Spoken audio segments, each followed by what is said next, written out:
আসসালামু আলাইকুম রহমতুল্লাহি ওয়া বিসমিল্লাহির রহমানির রহিম। এই তো 18ই জুলাই আমাদের বাংলাদেশে 18ই জুলাই যেটা হয়েছিল যে ইউনাইটেড নেশন জাতিসংঘের জাতিসংঘের মানবাধিকারের যেটা কমিশন সেটার একটা অফিস খোলা হয়েছে যে বাংলাদেশে কত তারিখ 18 তারিখ। বাট আমরা একটা জিনিস খেয়াল করি, পৃথিবীর প্রায় দেশে তো এই মানবাধিকার কমিশনটা আছে, জাতিসংঘের মানবাধিকার কমিশনের অফিস আছে। বাট আমরা কি এগুলোর কোনো কার্যকরী পদক্ষেপ দেখছিলাম? আজ পর্যন্ত আমরা কি এদের কোনো কার্যকরী পদক্ষেপ দেখতে পেরেছি? চলুন এই বিষয় সম্পর্কে আমরা আজকে একটু জেনে নিই।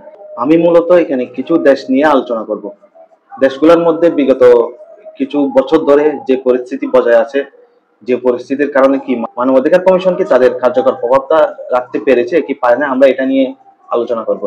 প্রথমত যে দেশটির নাম আছে সেই দেশটি হলো আফ্রিকা মহাদেশের একটি দেশ, বুর্কিনা ফাসো। বুর্কিনা ফাসোতে বর্তমান প্রেসিডেন্ট হলো ইব্রাহিম ট্রাওরে। ইব্রাহিম ট্রাওরে ক্ষমতায় আসার আগে যে বুর্কিনা ফাসোর যে অস্থিতিশীল অবস্থা ছিল আমরা সবাই জানি। বিশেষ করে ফ্রান্সের একটা উপনিবেশিক রাজ্যে পরিণত হয়েছিল এই বুর্কিনা ফাসো, যেখান থেকে খনিজ সম্পদ ফ্রান্স অবৈধভাবে দখল করে নিয়েছে সবসময়। ইব্রাহিম ট্রাওরে ক্ষমতায় আসার পর এই ফ্রান্সকে সরাসরি বলে ফ্রান্সের কোনো সামরিক ঘাঁটি যেন বুর্কিনা ফাসোতে দেখা না যায়। ফ্রান্সের উপনিবেশিক এই আধিপত্যের কারণে আমরা যেটা খেয়াল করেছি যে প্রভাবটা কাদের উপর পড়েছে, ওই দেশের জনগণ, বুর্কিনা ফাসোর জনগণ, যার কারণে পরবর্তীতে ইব্রাহিম ট্রাওরেকে তার ক্ষমতায় অসীন হতে হলো। এবার যে দেশটা নিয়ে আলোচনা করবো এটা মূলত মেক্সিকো। মেক্সিকো মূলত দক্ষিণ আমেরিকার একটি দেশ, যেটা আমাদের পশ্চিমাদের বড় ভাইয়ের একদম পাশাপাশি আছে। এর আগে আমরা মেক্সিকোর আয়তন সম্পর্কে স্বাভাবিক ধারণা জানি অনেক বড় ছিল, যার কারণে টেক্সাস অঙ্গরাজ্য আরো কয়েকটা অঙ্গরাজ্য এই মেক্সিকো থেকে হারিয়ে যায়। বাট পরবর্তীতে আমরা বর্তমান প্রেক্ষাপট তুলনা করলে এই মেক্সিকোতে বর্তমানে যে মানবিক বিপর্যয়ের ব্যবস্থাটা দেখতেছি আমরা, যে ড্রাগস, পৃথিবীর ড্রাগস সাপ্লাই অন্যতম একটি দেশ, বিভিন্ন গোষ্ঠী, বিভিন্ন সংগঠন এই দেশটাকে বিভিন্নভাবে দখল করে আছে। বাট এখানে মানবাধিকার কমিশন, জাতিসংঘের মানবাধিকার কমিশন তাদের কার্যকরী পদক্ষেপ নিতে পেরেছে বলে আমাদের মনে হয় না। এখন আমি যে দেশটির ব্যাপারে বলবো, দেশটি মূলত গৃহযুদ্ধে এখনো বিদ্যমান স্বাভাবিকভাবে, এবং দেশটি ভবিষ্যতে আলাদা হয়ে যাওয়ার ক্ষেত্রে এগিয়ে আছে। বিশেষ করে দক্ষিণ সুদান আলাদা হওয়ার একদম দ্বার প্রান্তে। কিছু কিছু দেশ ওদেরকে সামনে স্বীকৃতি দেওয়ার সম্ভাবনা রয়েছে, জাতিসংঘের সদস্য হিসেবেও তারা আত্মপ্রকাশ করার সম্ভাবনা রয়েছে। এই সুদানেও সেম কথা। সুদানের ক্ষেত্রে আমরা বলতে গেলে সুদানেও রয়েছে জাতিসংঘের মানবাধিকার কমিশন। বাট যেটা খেয়াল করেছি, এই সুদানে মানবাধিকার কমিশন থাকার পরেও বাস্তব কোনো জরুরি কোনো পদক্ষেপ, জরুরি কোনো সিদ্ধান্ত আমরা মার্ক করতে পারতেছি না।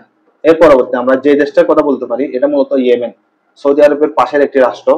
বাট এই ইয়েমেনে বর্তমানে গৃহযুদ্ধের ভয়াবহতা এত জটিল পর্যায়ে চলে গেছে যে প্রত্যেকটা জায়গায়, প্রত্যেকটা জায়গাকে, কিছু জায়গা বিশেষ করে আমি মূল তিনটা টেরিটরি বলতে পারবো।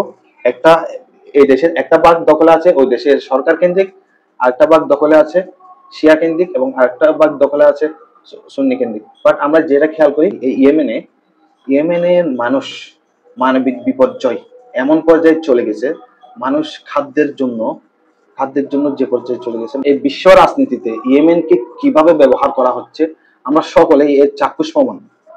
বাট ইয়েমেনের সম্পর্কে কোনো নিউজ আমরা দেখতেছি না। ওয়াই?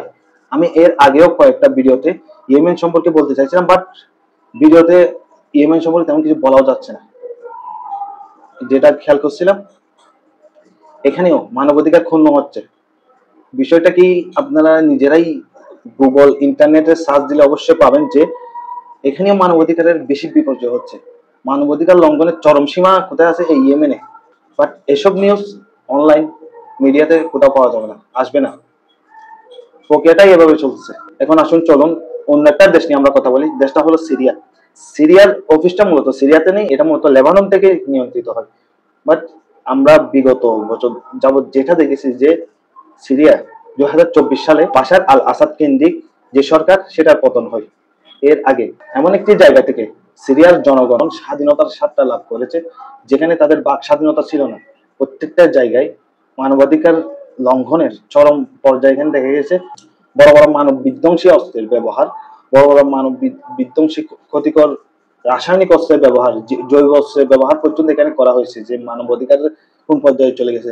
এসব ক্ষেত্রে আমরা মানবাধিকার কমিশনকে বাস্তবে কোনো সরাসরি কঠোর পদক্ষেপ নিতে জাতিসংঘের মানবাধিকার কমিশন জাতিসংঘের নিজের একটি শাখা হিসেবে, একটি সংস্থা হিসেবে ধরা যায়। এটা কাকে রিপোর্ট দিবে? জাতিসংঘ, ইউনাইটেড নেশনকে রিপোর্ট দিবে। বাট ইউনাইটেড নেশন এর শক্ত কোনো প্রক্রিয়া, শক্ত কোনো পদক্ষেপ, নিন্দা জানানো ছাড়া এটাকে আমরা দেখেছি যে ওরা সরাসরি শক্ত কোনো পদক্ষেপ নিতে পেরেছে। এবার আমরা কথা বলবো এমন একটি দেশ নিয়ে, যেই দেশে মানবাধিকার লঙ্ঘনের সীমা একদম চরম থেকে চরম লেভেলে চলে গেছে, যেখানে জাতিসংঘ সবচেয়ে জঘন্য সিদ্ধান্তের কারণে, এই ইউনাইটেড নেশনের জঘন্য সিদ্ধান্তের কারণে আজ একটি দেশ বিলুপ্তির পথে। এই দেশটি হলো ফিলিস্তিন। এই দেশটি হলো ফিলিস্তিন। যখন জাতিসংঘ নিজেই ডিভাইডেড করে দিয়েছিল, বিষয়টা এরকম যে আমার নিজের ভূমি, আমার নিজের স্থান, বহিরাগত আসছে কিছুদিন আমার এখানে বসবাস করছে, বাট যেটা খেয়াল করছি বাইরের মানুষ কি করলো, বাইরের একটা সংস্থা আমার জায়গা আমাকে দিল 40%, আর যে বহিরাগত তাকে দিয়ে 60%। এটা একদম মানব ইতিহাসের চরম একটি ভুল সিদ্ধান্ত ছিল এই জাতিসংঘের, যার কারণে সৌদি আরবের বাদশা ফয়সাল এর বিরুদ্ধে প্রতিবাদ করছে। বাদশা ফয়সাল সরাসরি বলছেন যে জাতিসংঘের এই আইনের বিরোধী।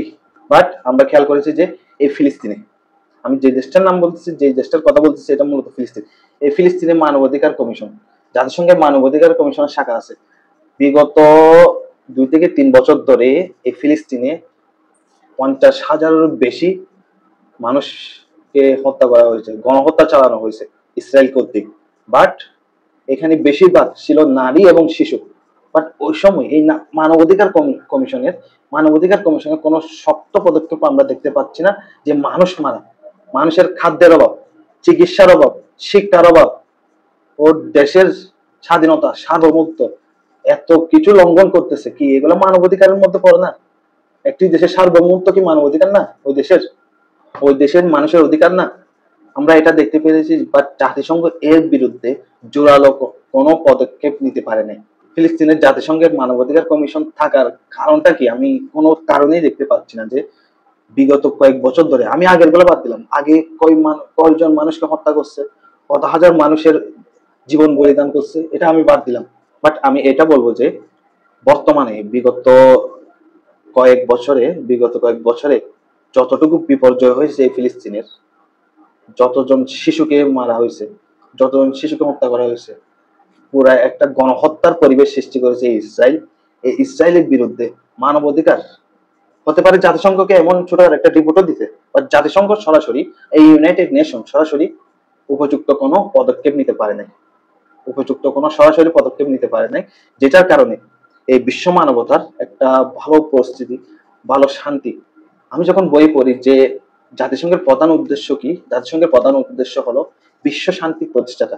বাট আমরা দেখতে পাচ্ছি তারা কি শক্ত কোনো পদক্ষেপ নিতে পারতেছে? এই তো কিছুদিন আগেই ইরান ইসরায়েল যুদ্ধে যেটা আমরা দেখেছি সরাসরি, এই বিগত কিছুদিন আগে আমরা যেটা খেয়াল করেছি, এই ইসরায়েল এবং ইরানের যে যুদ্ধ হয়েছিল, সেই যুদ্ধে বিশেষ করে বেশিরভাগ ক্ষতি কার হয়েছে? ইরানের হয়েছে। বেশিরভাগ ক্ষতি, বিশেষ করে জনবলের ক্ষতি, সাধারণ নাগরিককে হত্যা করা, সবকিছু। বাট আমি কি খেয়াল করেছি এখানে, আমি সামান্য চ্যাটজিপিটি থেকে প্রশ্ন করছিলাম যে ইরান লিখছি, কিছু করি নাই, জাস্ট ইরান লিখছি, ইরান লিখে আমি ওকে কেয়া করছি। কিন্তু ওরা সরাসরি কি দেখাচ্ছে যে চ্যাটজিপিটি আমাকে উত্তর দিল যে ইসরায়েল এবং ইরানের যুদ্ধে ইসরায়েলের এতজন নাগরিক মারা গেছে, এতজন নাগরিক আহত হয়েছে, বাট ইরানেরটা সে উল্লেখ করে নাই। তার মানে এটা কি, যে ইসরায়েলের কয়েকজন মানুষ মারা গেছে, তার চাইতে আরো 10 গুণ মানুষ মারা গেছে কোথায়? ইরানে। বাট এর ক্ষেত্রে কোনো সরাসরি পদক্ষেপ আমরা দেখে তীব্র শুধু নিন্দা, শুধু কি জানাবে? নিন্দা জানাবে। আর কোনো পরিস্থিতিতে তারা নেই, শুধু একটা জিনিস পারবে, সেটা হলো নিন্দা জানাতে পারবে। বাট সিম্পল একটা জিনিস ভাবুন, যে একটি দেশের আকাশ সীমা ব্যবহার করা, পারমিশন নেওয়া ছাড়া, ওদের অনুমতি না নেওয়া ছাড়া একটি দেশের আকাশ সীমা ব্যবহার করা, এটাও কি মানবাধিকার আইনের মধ্যে পড়ে না? একটি দেশের সার্বভৌমত্বের ক্ষতির স্বরূপে এটাকে দেখা যায় না? ইসরায়েলের ছোটখাটো ক্ষতিকে কোথায় ইরানের সবচেয়ে বড় ক্ষতি, আমরা এটা দেখতেছি না। আর আমাদের দেশে যেটা খেয়াল করছি, আমাদের দেশের গদি মিডিয়ার কথা কিছু বলবো না, গদি মিডিয়ার কাজ হলো কি সত্যকে গোড়ায় পেশায় বলা, যেখানে ইসরায়েলের ক্ষতি হয়েছে 10%, সেখানে ইরানের যদি 100% ক্ষতি হয়, ওই ইরান যে ইসরায়েলের 10% ক্ষতি করছে এটাকে একদম হাইলাইট করে দেখাবে। বাট ইরানে কতটুকু ক্ষতি হয়েছে তেমন একটা প্রিফার করে না ওদের ক্ষেত্রে। কারণ আমাদের আবেগটা এরকম যে ইরানকে শক্তিশালী বানায় ফেলতেছে, যার কারণে মানুষরা ওদের ভিডিওতে বেশি দেখবে, ভিডিওতে ভিউ আসবে, যার কারণে ওদের টিআরপিও বাড়বে। এই এই ইসরায়েলের বিশেষ করে কিছুদিন আগেই যেখানে আমরা খেয়াল করেছি যে এই সিরিয়ায় যে হামলাটা করেছে এটার ক্ষেত্রেও আমরা, বাট আমরা এটা কোথাও অনুমান করতে পারি নাই যে কোন একটা দেশ যে ইসরায়েলকে বলবে যে তাদের আধিপত্যতা কমানোর জন্য, আধিপত্যবাদের বিস্তার যেন কমায়। কোন একটা আমরা উন্নতশীল রাষ্ট্র, যেসব দেশ শান্তি রক্ষার জন্য এত প্রাউড ফিল করে নিজেরা যে মানবাধিকারের সর্বোচ্চ পর্যায়ে আছে, বাট ওরা তো কোনো নিন্দা জানায় না যে একটি দেশে আকাশ সীমা ব্যবহার করে, ওই দেশে অবৈধভাবে প্রবেশ করে, ওই দেশের আকাশ সীমা অবৈধভাবে ব্যবহার করে ওই দেশের মধ্যে হত্যাযজ্ঞ চালানো। বাট এটার ক্ষেত্রে আমাদের মানবাধিকারের সর্বোচ্চ পর্যায়ে যে দেশগুলো আছে তাদের মুখ একদম বন্ধ, তারা কোনো শক্ত পদক্ষেপ নিতে পারতেছে না।